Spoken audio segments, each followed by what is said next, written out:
Construir o futuro, Babá. Legal, isso aí. Então, a Diran falou, é um futuro ancestral. Ancestral. Aí, o futuro é ancestral. Então, eu quero que vocês se recordem ali que eu havia dito. Primeiro setênio e segundo setênio, vocês construíram os paradigmas psicológicos, o entendimento sobre a vida que vocês estão trilhando hoje. Não vai ser 100%, mas vocês vão reproduzir muitas coisas que vocês aprenderam aí, nesse caminho. Nessa descoberta do eu. E aí vocês, como começarem a vivência do eu, vocês vão colocar algumas coisas em análise. E às vezes vocês não vão conseguir analisar por ausência do autoconhecimento, do 7 ao 14. Vocês vão ter outras influências, onde tem mais influências do externo. Lembra que eu falei para vocês?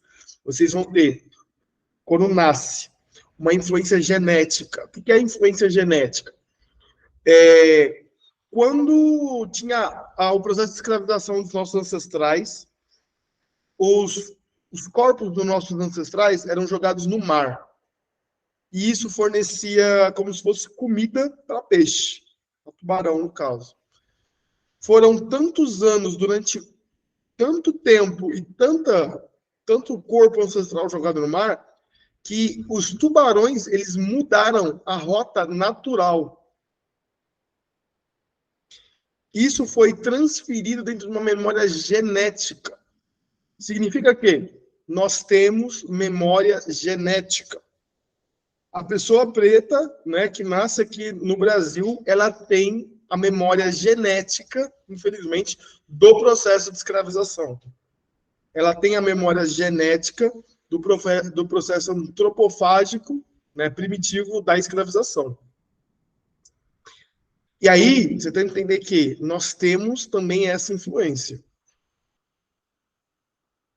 Essa é uma, memória genética. E aí nós temos a memória espiritual, que é o que nós chamamos na nossa cultura de hiporia, onde acessa os nossos ancestrais. E a nossa memória ancestral espiritual, vou dizer assim, ela vibra em uma frequência. Ela vibra em uma frequência e ela resgata algo que é primordial para o seu estado do bom viver. Muitas pessoas elas entram em alinhamento com isso e elas não precisam buscar respostas espirituais. Por quê? O ori dela, a cabeça, eu vou dizer assim, a cabeça dela não se conecta tanto com essa memória ancestral espiritual. Vamos lá, é quase nessa pegada aí, Felipe. Vamos lá. Aí nós temos a influência interna dos nossos pais, do 0 ao 7. Do 7 aos 14, nós temos referências externas da sociedade.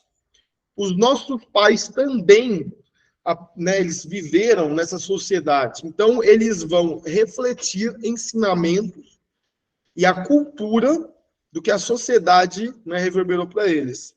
Logo, do 0 aos 14, nós temos essa influência do externo, que é a sociedade, que influencia o interno.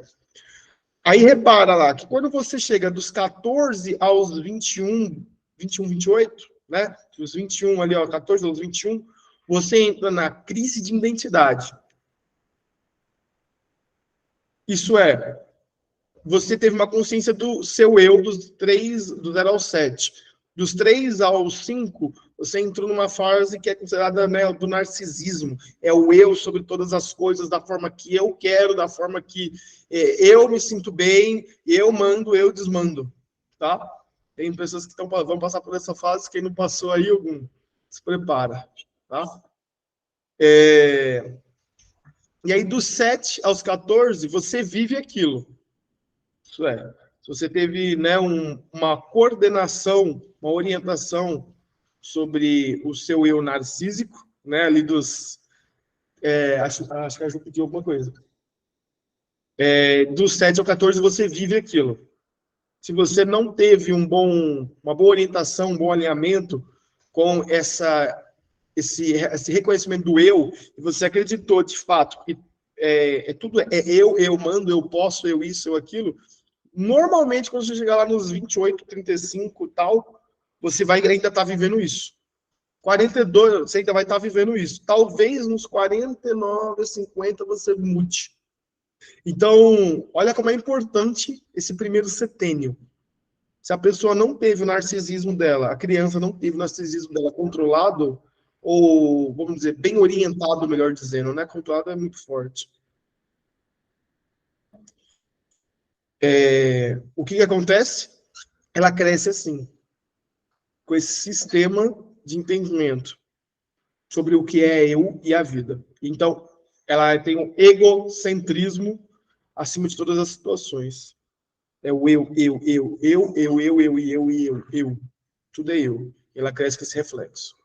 E aí ela pode ter a influência genética, e aí ela pode ter a influência espiritual. Ok? Então vamos lá. 0 aos 7, 7, 14. Dos 14 aos 21, ela viveu ali do 7 ao 14 o que ela acredita ser ela. Aí nos 14 aos 21, ela vai começar a ter uma outra visão, uma visão mais madura de mundo. E isso que eu falei para vocês, eu não quero que vocês se concentrem na idade, é só um exemplo, mas sim na fase. Às vezes tem pessoas que passou essa fase dos 14 aos 21, dos 7 aos 14. Ok? E tem, infelizmente, às vezes pessoas que estão nos 35, ali ainda no 7, 14. Dos 35 aos 42 seria o sexto setênio. E aí a pessoa está vivendo no segundo setênio ainda. Tá? Tem uma identificação, uma afirmação do eu. É a pessoa com 42 a 49, ou 35, 32, 42, está vivendo aí a crise de identidade. Eu não quero também que vocês se diminuam por causa disso, se estiver acontecendo com vocês, mas que precisa passar a fase, entende? E aí é nisso que eu falo que é o rito de passagem. O que acontece normalmente é que a vida proporciona ritos de passagem naturais. A comunidade, ela reafirma, intensifica o rito de passagem, fortalecendo o espiritual. Sempre foi assim dentro do contexto tribal. A gente não vive mais em tribos. Não vivemos, né? Estamos resgatando isso hoje. Então, existem esses setênios que necessitam de ritos de passagem, porque senão a pessoa não consegue passar sozinha. E aí é onde a gente traz o espiritual, sacou? É onde entra o espiritual. Isso é, ela tem uma dificuldade ali, ó, não tá indo. Por quê? Às vezes foi um problema lá no primeiro setênio ou no segundo, e ela passou lá no sexto setênio, sétimo, e ela tá ali, ó, com dificuldade. Sacou? Então, pessoas com crise de identidade ainda com 35 a 42 ali, 42 a 49. Que teria que acontecer lá no terceiro setênio para o quarto setênio. Aqui é só pedir para vocês, prestem atenção na fase. Tem pessoas que passaram isso antes, tá? Tem pessoas que ainda não passaram por isso. A crise de identidade vai cair no quê? A afirmação do eu. Isso é, eu aprendi que a vida é isso até aqui. De forma inconsciente, você reproduz coisas que seus pais te ensinaram. De forma inconsciente. De forma consciente, você acredita que tem domínio. Até que chega na crise de identidade. Quando você vê que as coisas não estão dando certo da forma que lhe foi ensinado. Dos 21 aos 28, normalmente, é um período da vida, ou dos 14 aos 21, dos 14 aos 28, que as pessoas, elas deixam a casa dos pais. Isso é um rito de passagem.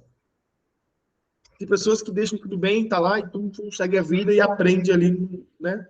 Tem pessoas que precisam do apoio espiritual. Tem pessoas que o apoio espiritual ele não foi tão enfático, né? Tem pessoas que fez o rito de passagem, mas não aprendeu a lição. Tá? E é isso que gera a crise de identidade. Isso é, pô, quem sou eu, na verdade? Aí nós vamos voltar lá no primeiro setênio. primeiro e segundo setênio. O que nós aprendemos normalmente com os nossos pais? Qual que é o ciclo natural da vida? Você nasceu, vai crescer e estudar pacas. E aí você vai entrar na escola e faculdade. Quando você estiver na faculdade, você vai arrumar um emprego, um trabalho, e aí você vai começar a trabalhar, subir de carreira. Quando você chegar nos 50, você vai se aposentar, supostamente começar a viver sua vida. A crise de identidade, ela pega quando você vê as pessoas que tomaram esse caminho. E aí você observa quem tomou, seus pais normalmente tomou esse caminho de 50 e pouco lá até os 60. Se teus pais não deram certo, normalmente você tem uma crise de identidade. Seus pais, se eles falaram para você que o caminho é esse, aí você observa eles lá, aposentou com 5.000, agora cortou lá para 1.000. Eles estão tendo que sobreviver, às vezes sustentar os netos, filho do teu irmão, com seu irmão, a nora e o cachorro, papagaio e periquito, tudo dentro da casa deles. Aí começa a vir, ó. Porra, velho, isso aí tá errado, velho. Algo de errado não tá certo nessa parada aí. Não, você quer ter, eu quero ter essa vida aí. Aí é onde você começa a ter essa crise de identidade. Pô, quem sou eu, de fato? Pra onde eu vou? O que eu quero ser? Tá? E tem pessoas que vão chegar nisso daí nos 30, nos 40. Você vai ter menos tempo para transformação. E você vai ter que passar por fases de forma mais rápida. Não fases em si, mas de aprendizados. Você vai ter que aprender coisas de forma muito mais rápida.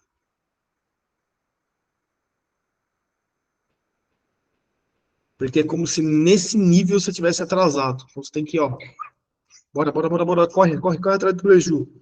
Chutou a bola para frente, vai correr. Aí, depois que você tem sua crise de identidade, você se afirma. Isso é, opa, peraí, eu entendi quem eu sou no mundo. Agora eu vou viver, experimentar, saborear o mundo. Aí entra em outra crise, dos talentos. Talento é virtude. Virtude ou talento é aquilo que você faz um pouquinho melhor do que a média, a maioria das pessoas. Algo que você faz, todo mundo tem isso. Para de falar que não tem, que é autossabotagem. Alguma coisa você faz melhor do que alguma pessoa aí. Pô, às vezes você cuida de animais melhor do que outras pessoas. Você cuida de cachorros melhor do que outras pessoas. Às vezes você cuida de seres humanos. Às vezes, entende? A sua virtude. E aí você tem um talento para aquilo. O seu talento não vai valer de nada se você não tiver comprometimento com o processo de lapidação do talento barra da virtude. Alguma coisa você vai fazer. E aí muitas pessoas entram nessa situação ali dos 28 aos 35, que é essa crise.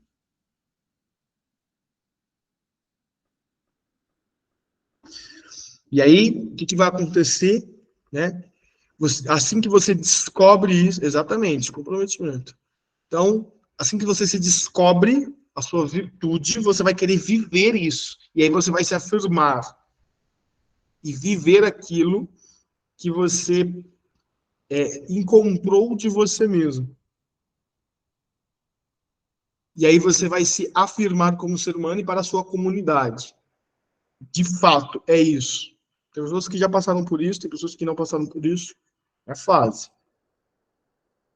Aí, dos 35 aos 42. 35 aos 42. Questiono a mim mesmo. Se o caminho que eu trilhei é de fato isso. Novamente, a reafirmação do seu eu. Aqui vai cair em situações, né, em uma situação de vida, que é com quem eu vou viver. Tipo assim, daqui em diante. Meio que eu construí até os 28, dos 28 agora em diante, com quem que eu vou compartilhar o que eu realmente sou. Aí é onde entra a crise, né, da autenticidade. Você não vai ligar mais, né, assim, você vai começar a ligar mais para o que os outros falam, blá, blá, blá, e você vai começar a viver a parada do seu jeito. a sociedade, foda-se. Do jeito que estão me olhando. Eu tô com 42 anos, parça. Ninguém paga minhas contas, não. Mike, tá, que se lasque o que fulano falou, quero viver da vida. Ah, mas você vai namorar? É isso. É o que se lasque. Existe um livro que chama A Arte Sutil de Ligar o Foda-se. Depois vocês procuram isso. Ele fala bem sobre isso. É um livro bem simples de entendimento, palavras tranquilas. A Arte Sutil de Ligar o Foda-se. É isso aí, ó. É o sétimo setênio, né? Dos 42 aos 49. Dos 35 aos 42, ali, entre aspas. E aí você vai se afirmar, né? Você vai querer conviver ou viver com uma pessoa para dividir aquilo que você conquistou, trabalhou. E aí você vai ser autêntico naquilo que você faz. Ou, no caso, no quem você é. Você está numa outra fase da vida. Lá, quando você estava com 21, 28, você estava preocupado. E eu quero que vocês pensem nisso. O que é o julgamento? Tem pessoas que elas não chegaram, não passaram dessa fase ainda. O que é o julgamento? O julgamento é sobre si mesmo. É sobre você mesmo.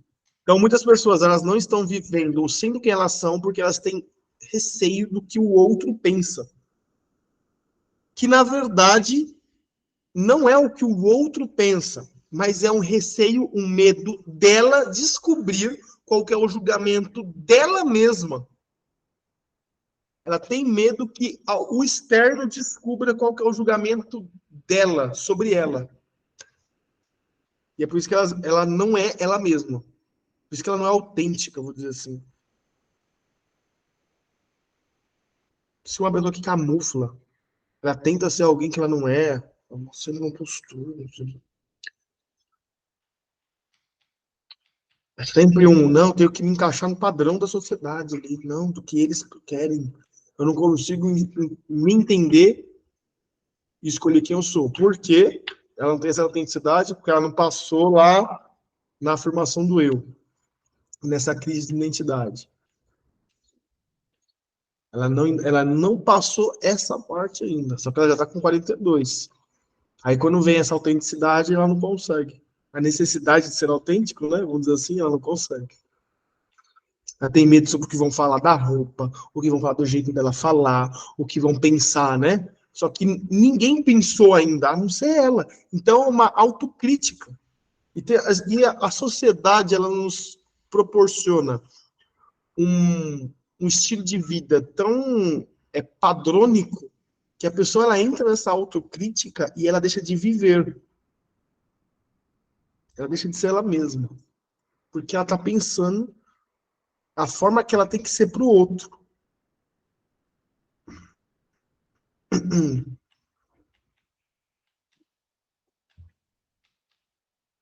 Isso se torna um problema. Ela tem um medo do julgamento dela. Quando ela parar de se julgar, as coisas se transformam. E aí é onde entra, mais uma vez, no espiritual. Como assim? Como que eu paro de me julgar? Sacou? Como que eu vou parar de me julgar? Autoconhecimento. Muitas pessoas que cultuam o Orumila Ifá, ou que vêm até o culto Orumila Ifá, né, que estão na internet, elas estão nessa pegada. Assim, ó, dos 35 aos 49. Vou colocar assim. Quer ver um exemplo aqui? Tirando a Dona Maria, né? A Dona Maria tem 18, tá? Quem tem mais de 49? Fayomi também tem 18, não conta. Saca? Aí, assim, quem tem menos de 28? O Ogum, né? Que tá vivendo outra fase da vida dele.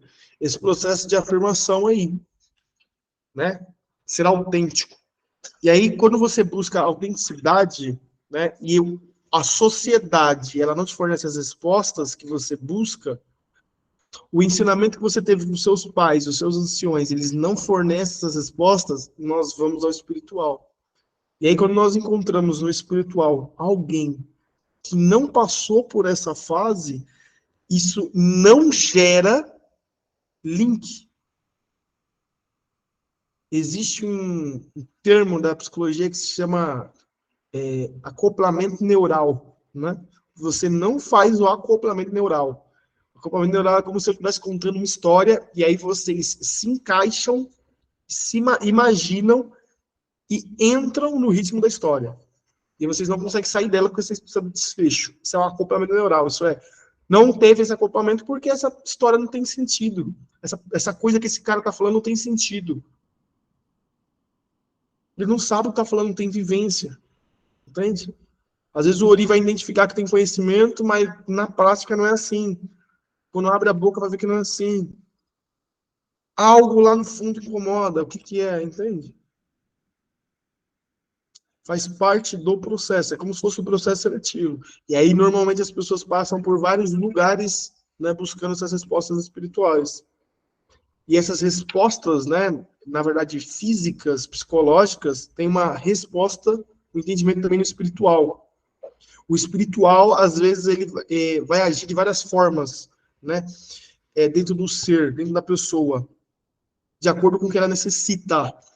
Então, às vezes, a pessoa, ela tem essa crise de autenticidade, ela deve cultuar divindades da determinação, que vão proporcionar para ela a determinação. Ela sabe que ela só tem medo de viver. Ela tem medo de, não sei, se eu falo, não vou falar. Vou falar, não vou me julgar. Entendeu? Então, o oráculo às vezes vai indicar que essa pessoa cultue essas divindades. Para que ela não, para que ela passe dessa fase, vá para o próximo nível. Sacou?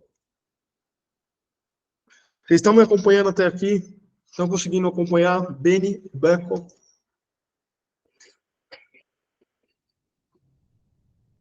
Beni, legal. E aí, né, normalmente as pessoas encontram o culto ao Urum Leifá. O culto ao Urum Leifá, ele proporciona autoconhecimento. Normalmente também nessa idade as pessoas entram no processo de fazer terapia. Tá? Antes disso elas não buscam, pessoal, é setênia, é só fase. Tipo, ela não busca terapia, não busca entender quem ela é, não, é só uma fase. Às vezes ela não busca entender quem ela é porque isso não é importante ainda. Ela tá ainda num outro nível de vida, tá se entendendo, tá se buscando, tá? E aí, o que eu falo, rito de passagem. Ela não teve rito de passagem, às vezes, exemplo hipotético, sair da casa dos pais, é um rito de passagem. Se autossustentar, se autogovernar. Ela não consegue se sustentar financeiramente. Rito de passagem. Então, quando a pessoa ela vai no oráculo, é isso que cai. Saca? O oráculo está falando disso. Está com um problema financeiro. E às vezes a pessoa ela está com esse problema financeiro porque ela está vivendo com o pai, com a mãe, está sendo sustentada às vezes por amigo, por primo, parente. E às vezes ela nem sabe em si se sustentar. E é por isso que ela inicia no orixá. E ela tem que ter um aprendizado. O que vai acontecer nesse momento? As coisas na vida dela podem virar de ponta cabeça. O que estava muito confortável, às vezes o pai vai lá e fala assim: mano, cansei de você, mete o pé da minha casa. Não. Nossa, essa esposa dessa chumou é insuportável. Eu odeio ela. Vai embora, vocês dois. Aí. Pum! Aí a pessoa fala assim: caraca, fiz Exu, fiz não sei o quê. Virou tudo de ponta cabeça. Opa, peraí, não. Você tá com uma energia aí no teu ser. E tu não passou essa fase, agora você precisa passar. Lembra que eu falei? Vai ser pancada. É pancada, sim. Quando é mais velho, ainda pior. Saca? Quando mais velho, parece que é mais difícil ainda. Muita pancada. Saca? Então faz parte do processo. E entender isso como algo, como uma lição, é o que faz vocês irem, né, para a próxima fase. Isso valida, vou dizer assim, valida o rito de passagem. Pegou? Pode falar aí, Diran, estou na escuta. Babá, é uma pancada muito forte, viu? Muito forte. Quem não suportar, nem vá, porque o caso é sério.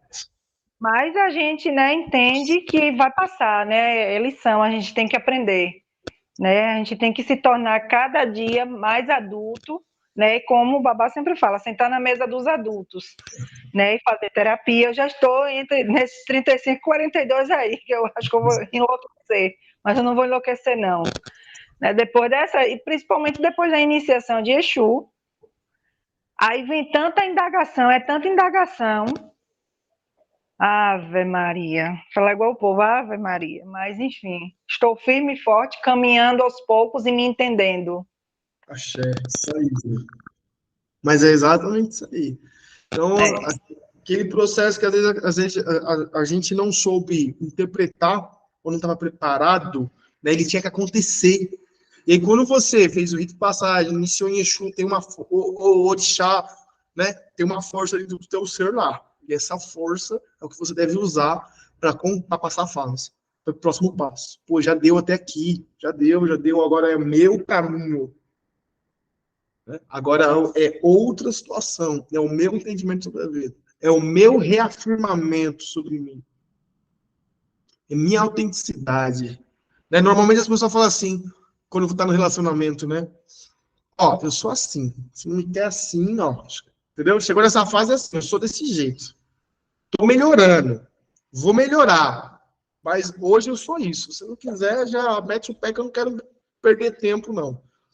Sou doido, é assim, eu vivo dessa fase aqui, tô me organizando ainda, e é isso. Vai adentrar? Não, vai não. Então, vai embora, vá, não é assim? Certo? Então, lembra que eu falei para vocês, não foca na idade, foca na fase. Ok? Presta atenção ali, ó. Lá em cima, nessa tabela, tem ali escrito educação receptiva e amadurecimento biológico. Aí tem depois, olha lá, lutar, né? Que é autoafirmação e educação.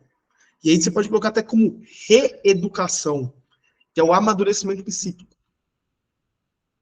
Quando você está numa certa fase aí, você faz terapia ou vai para o espiritual em busca de entendimentos e faz terapia junto, que é importante, você vai voltar no 0 ao 7. E aí muitas coisinhas lá que você acha que, tipo, tem pão. Quer um exemplo? Há anos atrás eu consultei com uma pessoa que ela estava com problema no relacionamento. E aí não parar, ai, porque homem. E aquelas crenças, homem nenhum presta, porque meu tá difícil, e não sei o quê, e eles não querem nada, e quer tudo vai vadiar, né? E eu aqui, né, tô aqui lutando para isso, aquilo, papapá, papapá. Tô aqui lutando e eu vou lá no relacionamento e eu luto para que eles, né, mude de vida e ninguém quer. Pum! Aí, tava no meio da consulta, eu falei, peguei. Entendi. Vamos lá. Vou até deixar jogar uma blusa, né? Vou deixar de lado aqui. Vamos lá. Vem aqui. Sente-se. Né? Presta atenção na fala. Vamos voltar lá. Primeira, homem nenhum presta. Isso é uma crença. Isso é uma crença de mães, né, que teve, às vezes, uma frustração no relacionamento. Ou de uma filha que viu, ou filho, né, que teve pais em frustração no relacionamento. A gente vai ter a concepção de que ninguém é o bom o suficiente porque o homem não presta. Ou, né, mulher nenhuma presta. Bom, outra crença limitante, acontece muito com os homens. Mulher só quer dinheiro. Se não tiver dinheiro, não dá certo. Eu coloquei há tempos atrás aí no Insta. Não é sobre dinheiro. Vai ter mulher, lógico, que só vai querer dinheiro, como vai ter homem também que só vai querer dinheiro. São fases da vida do cara lá, da pessoa. A questão é, se você de fato está com uma pessoa, ela quer saber se você dá conta. E dar conta não é fazer dinheiro, ter um trabalho. Isso aí qualquer um faz, velho. Arruma um trampo aí, um bico. Não é sobre colocar comida na mesa, tá ligado? É sobre olhar para a pessoa e sentir um brilho. Olhar no olho da pessoa e falar assim, meu, eu vou construir uma parada da hora. Boa! Você vai estar junto comigo. Saber disso. Você tem esse brilho, sabe? Quando vê você falando de alguma coisa assim, existe isso. Porra, você dá conta. Aí sim, muda o processo. Né? E aí a mulher, às vezes, ela entra naquela fase, né? Na maioria dos casos, homem nenhum presta. Ah, por quê? Não, por quê? Tá, por quê? Aí, olha só que engraçado. Essa pessoa, ela entrava no relacionamento e ela reproduzia aquilo que ela aprendeu com os pais. Como que era a convivência com o papai e a mamãe dela? O papai chegava em casa, não tinha comida às vezes, aí treta. Tinha comida, treta. Tinha treta. Chegava em casa, tinha uma regra: ter treta. Todos os relacionamentos, a pessoa brigava por comida, brigava porque a comida não estava boa, porque reprodução inconsciente.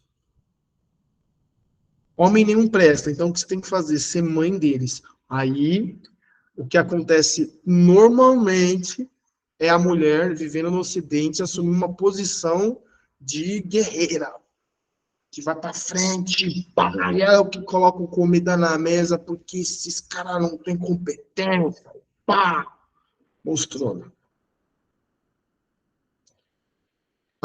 Até um certo ponto, se ela está feliz com isso, axé. Se ela começa a reclamar, já é um problema. Significa que algo lá no interno não está sendo condizente. Ela está falando que tá legal, axé. Você está vivendo o que você quer viver. Caso contrário, você está falando assim, não, homem não presta, por isso que eu estou fazendo o que eu estou fazendo. Opa, peraí.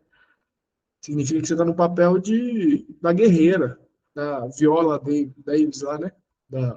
A mulher rei. E aí você não consegue dividir. E quando entra alguém na vida da pessoa para ela dividir, ela não consegue. Por que ela não consegue dividir? Porque ela assumiu o papel de tudo, da porra toda. E aí, normalmente, a pessoa se relaciona com homens mais jovens, que ainda estão, às vezes, lá na crise de identidade, buscando quem é, que vai trabalhar, e não sei o que, não sei o meu talento, o que, que eu quero da vida, se eu vou ser pai de santo, se eu não vou ser pai de santo. E essas mulheres que já estão em outra fase da vida, tá? Elas vão reproduzir algo que aprendeu às vezes com a mãe e com o pai, que o subconsciente te protege. Isso é, homem nenhum presta. Meu, vou te ajudar, vou ter que cuidar de você e mostrar quem você é. E aí, quando ela faz isso, ela inverte o papel, que era para ser de cônjuge, ela passa a ser mãe.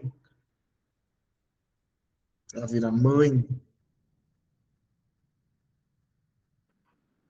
A natureza, de forma, né, matriarcal, ela é extrema potência, mas ela divide. Exemplo, se vocês forem observar o reino animal, tá? É só uma analogia. Quem faz mais caças é a leoa. Enquanto o leão faz uma caça, a leoa faz 10. Não significa que o leão não faz. Porque se o leão não fizer, a leoa fala assim, mano, vai vadiar, vai vadiar. O leão, ele vai focar em caça grande. É tipo assim, sabe? Ele vai focar em uma grande mudança, uma grande tal. Às vezes a leoa vai caçar ali, às vezes um javali, um bicho menor, pau. O leão não, ele vai querer pegar o búfalo. Se tiver um rinoceronte cansado, ele vai querer buscar o rinoceronte. E aí, às vezes, onde se dá mal, mais vai. Sabe? Então, é só uma analogia para vocês entenderem ali uma comparação. Né? De forma natural, matriarcal, a mulher tem essa potência. Só que quando ela assume isso o tempo todo, sem descanso, ela se prejudica. E ela não consegue dividir.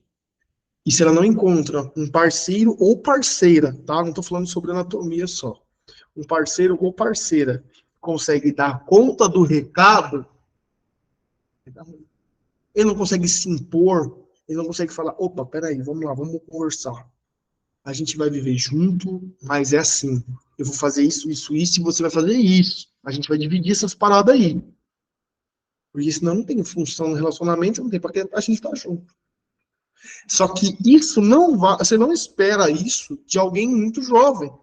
E é o que acontecia, essa pessoa se relacionava normalmente com pessoas jovens.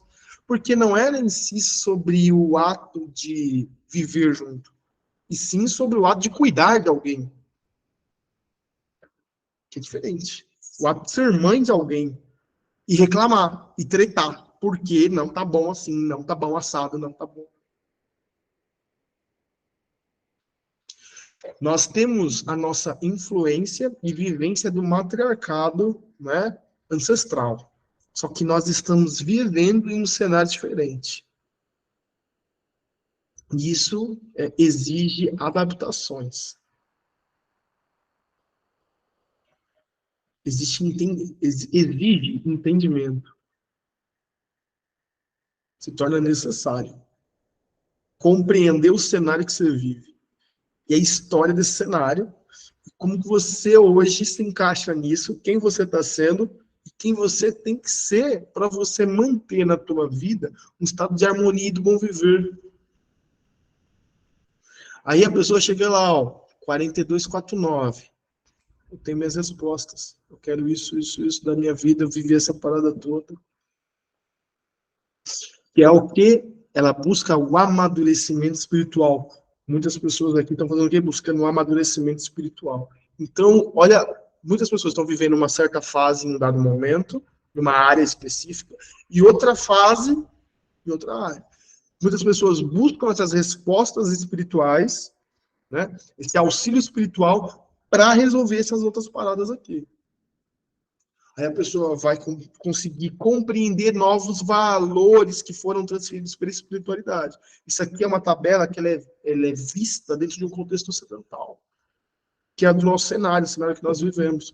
Quando nós adentramos na alma, não sei se vocês já leram livros de psicologia, alguma coisa do tipo, a gente vai entrar, né, no ego, na alma e no self. Self é o você, né?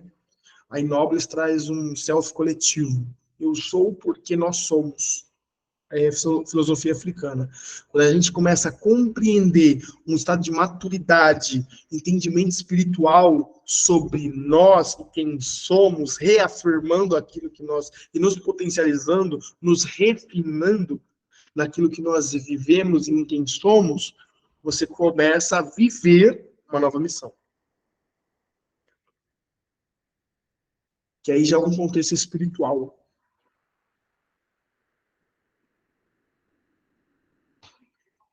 Um contexto de que você vai viver uma sabedoria.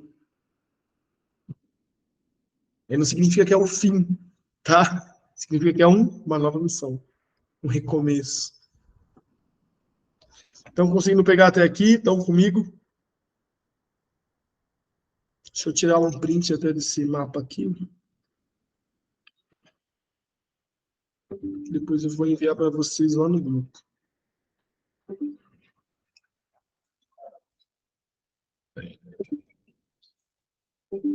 Opa, agora foi.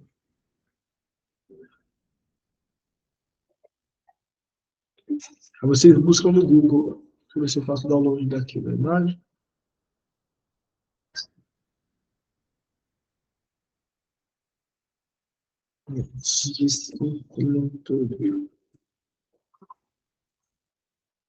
Salvei aqui.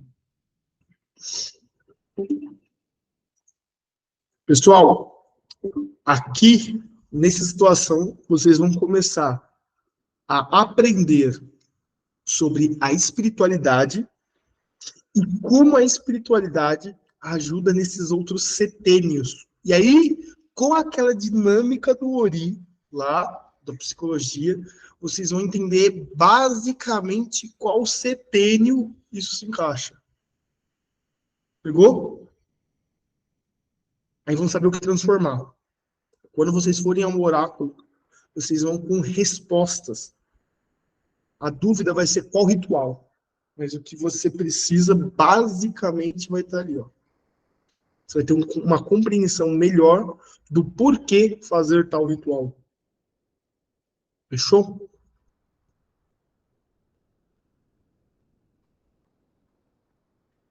Beleza? Axé. Pessoal, hoje é isso.